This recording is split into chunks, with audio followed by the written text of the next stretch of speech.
The One-Eyed Ghost, the legend of Léo Major.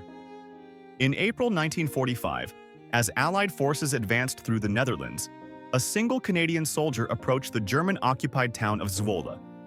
His mission? To gather intelligence only. Instead, he would liberate an entire city alone. Léo Major, a French-Canadian scout, was no ordinary soldier. Standing 5 feet 8 inches, with an eye patch covering his left eye lost to a phosphorus grenade days after D-Day, he appeared unimposing. But beneath his weathered uniform burned a ferocious determination. When his reconnaissance partner was killed by German fire outside Zwolle, something in Major snapped. Rather than retreat, he entered the enemy-held town alone, carrying a submachine gun and sack of grenades. His superiors had planned to shell the city at dawn, potentially killing civilians and destroying historic buildings. Instead, Major decided on a daring deception. Moving through darkened streets, he began capturing German soldiers in pairs, disarming them, and directing them to headquarters. To those he encountered, he delivered a chilling message. Canadian forces have surrounded the city. Surrender or die. Throughout the night, Major sprinted between different locations, firing his weapon and throwing grenades to simulate a large-scale attack. He stormed occupied buildings, killed several SS officers in close combat, and set fire to a Gestapo headquarters. The Germans, believing they faced an entire assault division, began evacuating.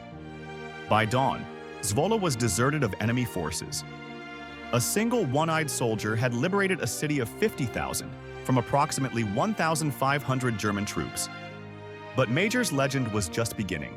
5 years later in Korea, now a corporal, he would face his most impossible challenge. Hill 355, nicknamed Little Gibraltar, commanded views of all surrounding UN positions. When Chinese forces seized it in November 1951, Major led just 18 men to retake what thousands had lost. Under cover of darkness, they crept up the war-scarred slopes. At the summit, Major's men launched a surprise attack. For nearly 24 hours, they repelled waves of Chinese counterattacks, sometimes fighting hand-to-hand in the frozen mud, outnumbered 40-1.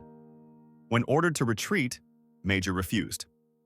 "We're staying," he radioed back. "Send ammunition and stretchers." Major knew the strategic value of the hill, even as artillery shells obliterated the landscape around him. By morning, his small force had inflicted hundreds of casualties, recaptured the position, and linked up with reinforcements. Major died in 2008 at age 87.